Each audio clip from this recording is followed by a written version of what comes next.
أعوذ بالله من الشيطان اللعين الرجيم بسم الله الرحمن الرحيم الحمد لله رب العالمين والصلاة والسلام على أشرف الأنبياء والمرسلين سيدنا ونبينا أبو القاسم محمد أما بعد السلام عليكم ورحمة الله وبركاته. Welcome once again to this 8-part series by the IslamiCity, and today we will be doing the 5th segment, discussing the value of responsibility. For those of us who may not have joined us in the initial episodes that we have done, we've been discussing that at the heart of human history lies a set of timeless principles and values. And sometimes they're called virtues. And these virtues, like honesty, trust, humility, responsibility, empathy, love and affection, cooperation and faithfulness, have been cherished and embraced by us all, diverse cultures, religions, people, civilizations. So these values are not exclusive to any particular faith, but as Muslims, it behoves us all to truly practice this more than most as the receivers of the last message, and especially in light of the acts and the virtues and the deeds of the Blessed Prophet that we try and emulate. In the previous segments, we have focused on values of, for example, trust and humility and so on and so forth. Today, we're discussing the value of responsibility and its impact on societies. We'll try and delve into the roles each of us can play creating a society that we live in, and how embracing responsibility can make a difference. Once again, we're joined by the awesome panel of Dr. Ahmadullah Siddiqui, Dr. Aslam, Abdullah, and Sister Shabnam Dewji, who joined us in our 3rd segment. So without further ado, let's dive into this important conversation. You know, in our 2nd segment, very briefly, we discussed the issue of rights and responsibilities, and that these two need to have a reciprocal relationship. Yet as humans, we're so much more prone to demand rights before we rise up for our responsibilities. We had said at that time, perhaps the mindset of this world would have been different had the United Nations couched its Charter of Human Rights to be a Charter of Human Responsibility. A treatise by Imam Zainul Abidin alayhi salam truly captures this spirit when he talks about of the rights of others upon us rather than our rights upon others. It's a valuable treatise to actually read.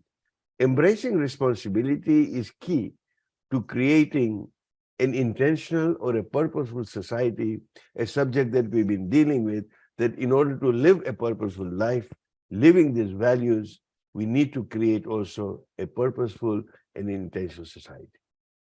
An intentional society is where individuals take responsibility for their actions, they become more aware of the impact they have around the world, and this awareness hopefully can lead them to more thoughtful decision-making and a greater sense of accountability and responsibility, ultimately resulting in a society where people can work together to achieve common goals and address those shared challenges. So, without further ado, I'd like to invite Sister Shabnam to look at this question to say that in light of global challenges, significant global challenges, it's more than ever necessary that we embrace a level of responsibility. So what are your thoughts and reflections on the importance of responsibility in the era today and in the society that we live in? Over to you, Sister Shabnam. Thank you, Dr. Walji. It's interesting that you mentioned 2 words that were very important in your intro, and that is responsibility with accountability.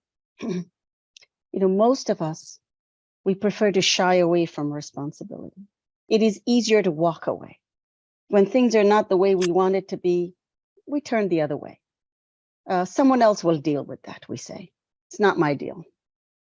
Well, we've seen time and time again that accountability means you are willing to accept the consequences of your actions.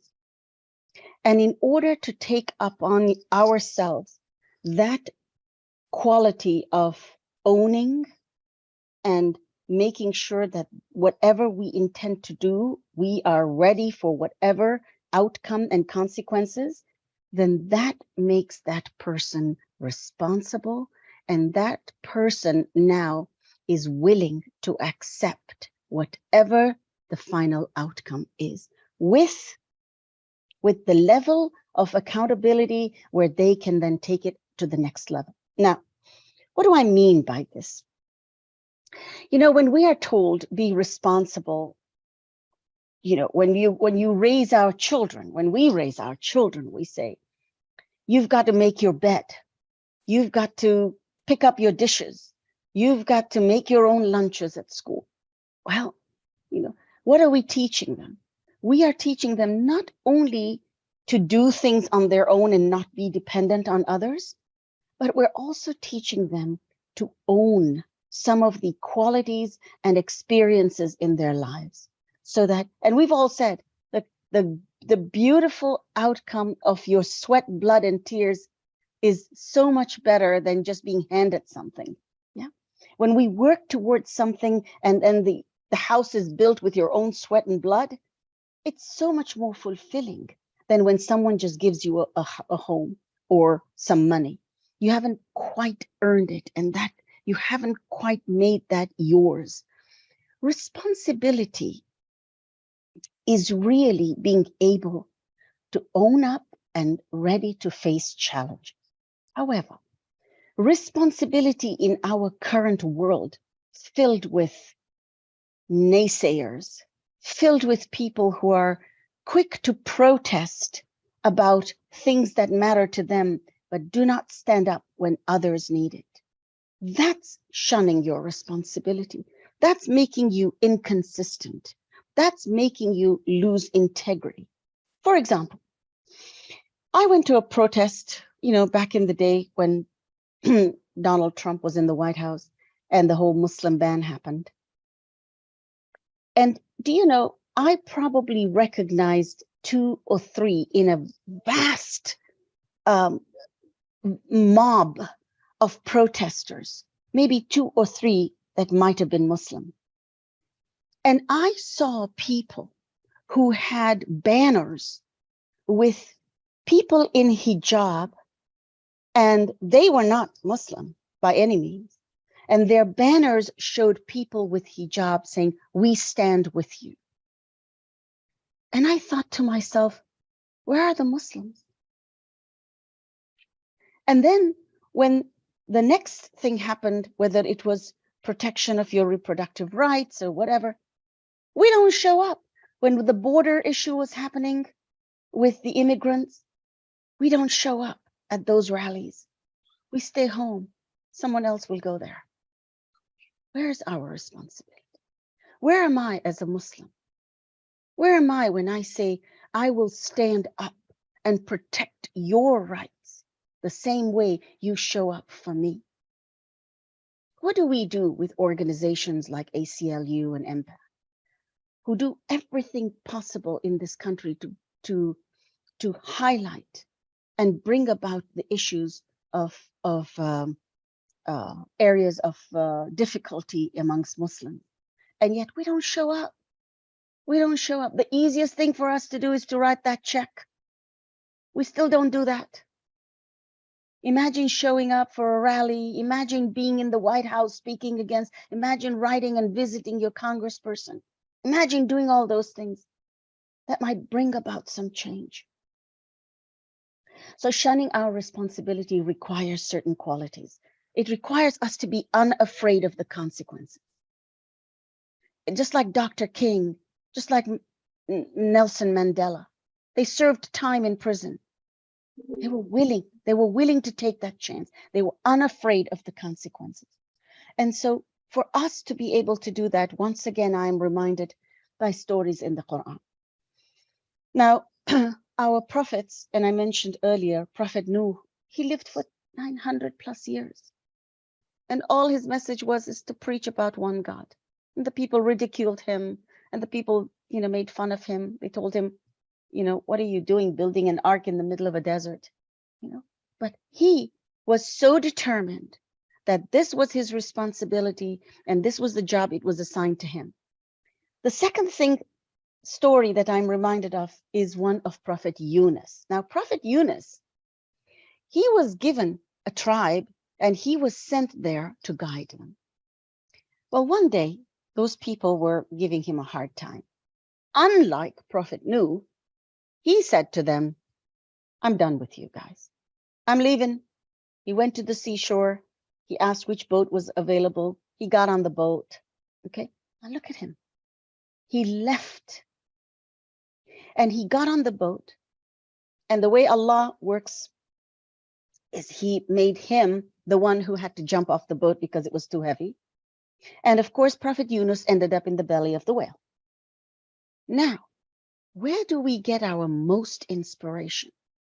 Why is it that we are told when you want to meditate, be in a quiet place? Because in the belly of the fish, Prophet Yunus got his aha moment. In that moment, he said, what have I done? And he turned towards God and he said, I have wronged myself. He owned up. In a previous session, we heard Dr. Abdullah say, own up, take stock of what we've done. Be honest to ourselves. Be ready to do that. And we must do that. This prophet sat in the belly of the fish and said, what have I done?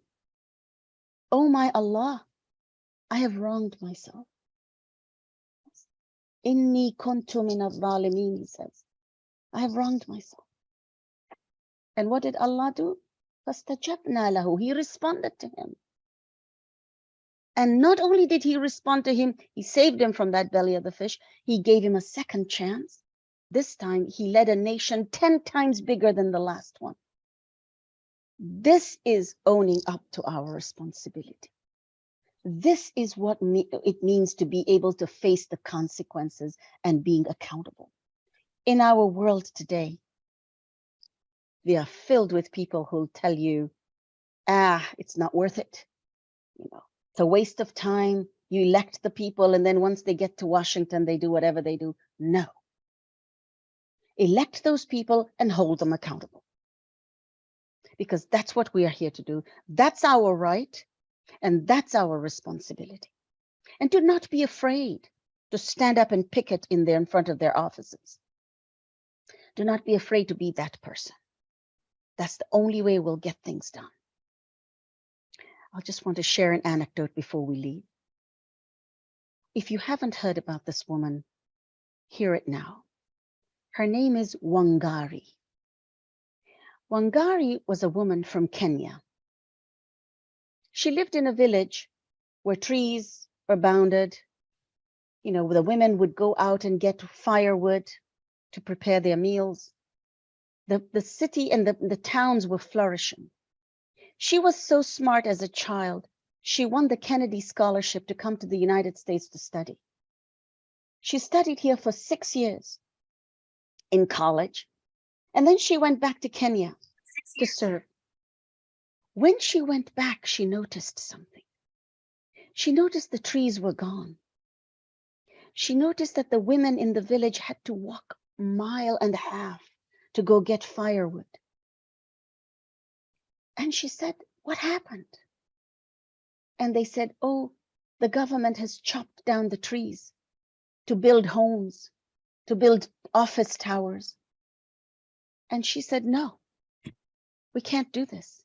Let's plant more trees.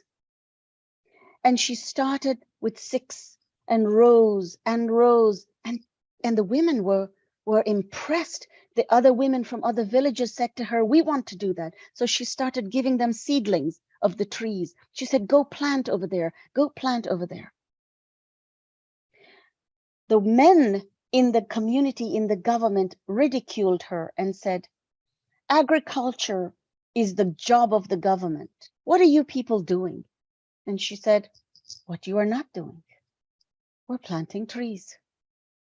And today, if you go and climb just a little bit of Mount Kenya and look below, all those thousands of trees, and they say it was over 1 million trees were planted by these women, have all grown. And those villages, once again, are thriving.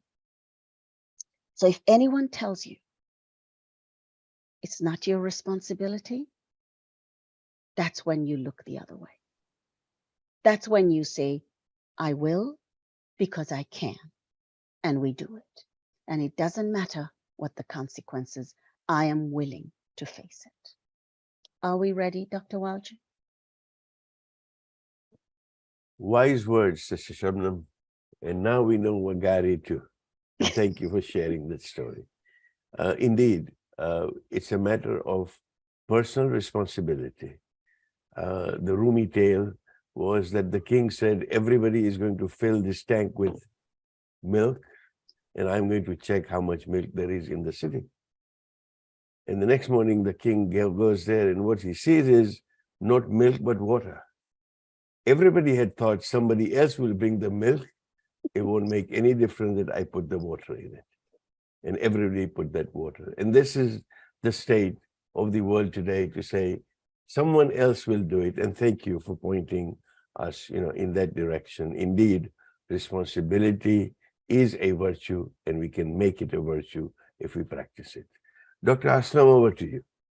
Social inequality today remains a critical challenge worldwide.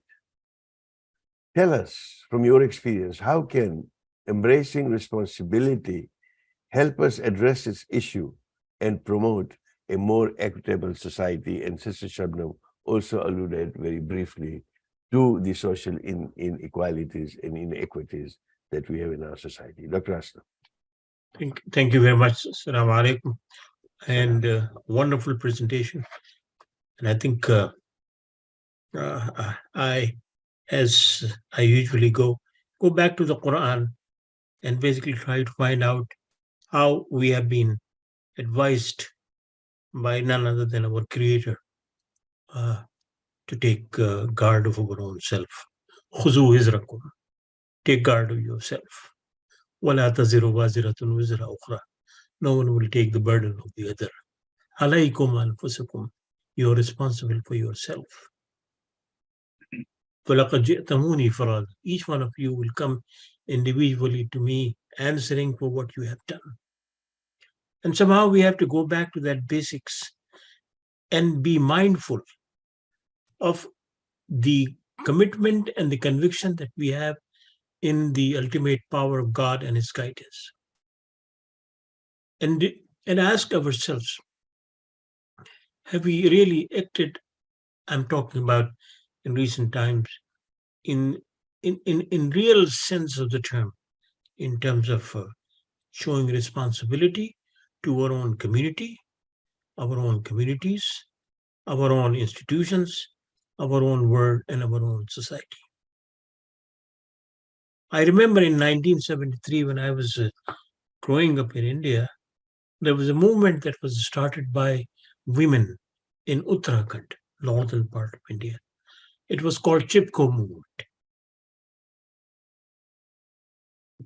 Men had left the villages, and the industrialists had started a process of deforestation that basically created a crisis in the rural areas where the wood for burning, and fuels and other things became much less available.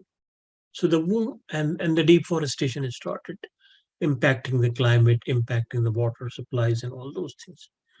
So the women took it upon themselves, and they would go and hug the trees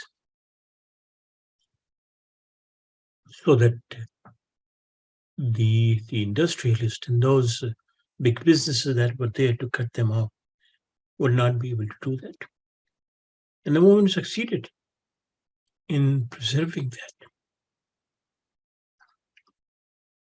We have more than 3 million villages in the world that do not have enough drinkable water. We have so many anomalies and so many inequalities. It is not that we don't have resources.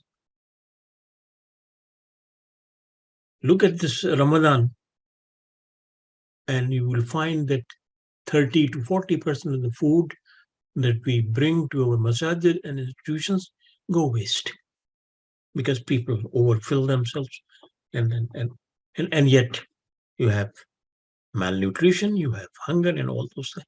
So somehow we have displaced our priorities in terms of being responsible to ourselves and to our world. Our first responsibility is to ourselves also. Are we really so responsible for our families and our communities and our people? And in that respect, it seems that we have shown that kind of responsibility, but within a very limited spheres, when we basically compartmentalize ourselves into our own communities, whether on the basis of ethnicity or on the basis of section or sectarianism or on the basis of factionalism, whatever you want to call it. The point is that when we're talking of universal values and we're talking about the divine values, so we basically make that kind of assumption that God is not just the God of Muslims, He's the God of all. God is neither Muslim, nor Christian, nor Jew, nor Sunni, nor Shia. He is the God of all. So when He is the God of all, then those who believe in His divine values have to show responsibilities towards all. And Sister Shabnam rightly pointed out that when it comes to issues of social justice, right from the days of Martin Luther until now, we have been lagging in that particular area. And I think we need to look at it ourselves from a very critical perspective and see, are we really fulfilling the responsibility of being responsible to the people and to ourselves?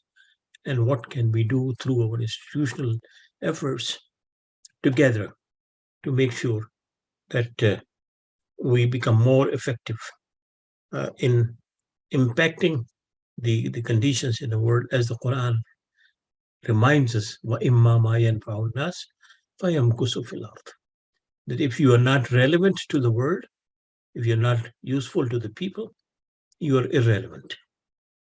You will lose your edge and you will not even be remembered for that. And we know that the days have always been changing and for the people. So it is in that particular context we should look at and see how we can inculcate that right from the very childhood, how to be responsible.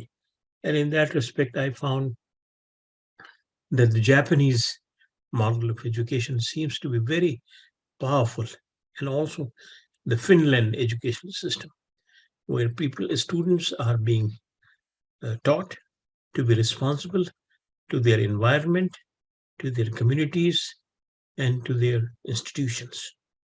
And you could see the impact of that whenever you see the people from those areas, young people, acting in a very responsible manner. I hope that our institutions will have that kind of capacity to integrate responsibility as one of the elements of our upbringing and our response, or showing our concern to the world at large. Thank you very much, Dr. Walji. Thank you, Dr. Aslam. And once again, pointing to those, my question, I had a different question, but now that I've heard both of you, and tongue-in-cheek, my question to Dr. Siddiqui would be, are there any men who did anything in terms of social responsibility? Because we've had quotes from 2 women taking charge of the responsibility. But, a little bit of levity aside, truly, if you can give us your wise words in terms of, how taking responsibility for our actions is, more important than ever in a world where we have such negativity. And please conclude this session and also offer a dua for our well-being. Please, Dr. Siddiqui. Thank you, Dr. Walji. And Sister Shabnam reflected on this concept so beautifully with both anecdotes and examples that, and after that, Dr. Aslam Abdullah highlighted our role and responsibility and how we can bring to this world into a better shape by being responsible. And when Dr. Aslam Abdullah was talking, this hadith came to my mind where Prophet ﷺ said that there are more than 70 branches of faith, Iman.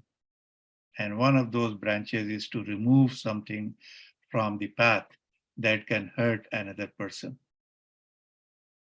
So this sense of responsibility that you are walking and you see a small thing, whether it is a nail or a stone or a part of the wood that somebody can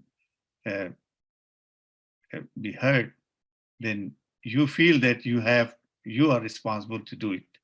So at that level, from that level, if you go up to the macro level of the global responsibilities, you can imagine that this is one value that can really make our lives better.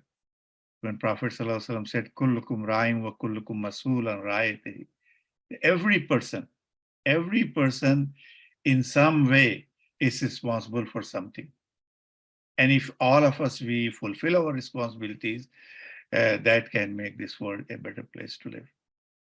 When we read Quran, we do find that Quran gives us a charter of responsibilities. It's only that we ignore that and we only focus on our rights, that we forget what Quran says in terms of our responsibilities. Or what, when we listen to the farewell sermon of Prophet Muhammad Sallallahu Alaihi Wasallam, the beautiful way that he articulated on the concept of responsibility. I am leaving. Now it's your responsibility to take this message of peace to the people that you come in contact. And this responsibility will continue on until until this world comes to an end. Then he talks about the weaker sections of the society, at that time and even today, the rights of women, the rights of minorities. Then he talks about usury interest, the system of exploitation. You are responsible to end that system of exploitation. So he dwells into the area of worship, the area of social justice, and the area of economic justice in that 7 to 8 minute of farewell speech that Prophet was giving to his ummah, and beautifully alludes to the concept of responsibility. If all of us, we think about what is my responsibility towards anything that we come in contact, whether it is my family, whether it is my neighborhood, whether it is the environment, whether it is the small civic or political arena in which I exist, and we fulfill our responsibilities, then of course, the problem arises when everybody thinks about other person's responsibility and his or her own right. The system can be balanced if we only start thinking about my responsibility. If I fulfill my responsibility, I'm sure we talked about trust in one of the segments. I have full trust in God that God will give me my rights. God will bring it to me what rights I owe to people if I fulfill my responsibility. So taking together what we have alluded to in this segment, starting from Sister Shabnam, and then Dr. Aslam Abdullah, and then what Dr. Walji and I have contributed. I will simply say that think of responsibility in terms of what you are responsible for, rather than what others are responsible for. And then things will be better. Because Prophet ﷺ said, Man ra'a minkum munkaran falyughayyirhu biyadihi, wa illam yastati fa bilisanihi, wa illam yastati fa biqalbihi, wa zalika azaful iman. So this is a tier of responsibility that Prophet is talking about. That if you see something evil that can be hurtful, that can be harmful to the society, and you have the capacity to remove that evil, you should not sit and think that it is somebody else's job. And if you don't have that capacity, you can say about it, you can write about it, then do it.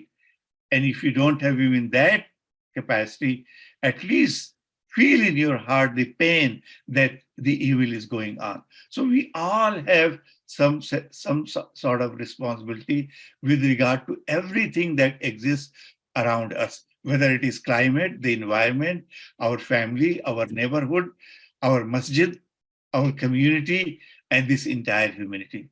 So may Allah subhanahu wa ta'ala give us this sense of responsibility that we can own it and we can act upon it. And may Allah enable us to think about first what is my responsibility, and then to think about what is my right. And I would like to conclude this with this dua of Prophet ﷺ, where he said, Rabbana atina min ladunka rahmatan wa hayyi lana min amrina rashada. Oh Allah, guide us on this matter to think in the right way what is my responsibility, so that I can become a more responsible person. And then only I hope and expect that the world will become more responsibility. As we conclude on the beautiful Suratul Asr, I will recite that, A'udhu billahi minash shaitanir rajim, Bismillahir Rahmanir Rahim, wal asri innal insana lafi khusr, illa allazina amanu wa amilus salihat, wa tawasaw bil haqqi wa tawasaw bis sabr.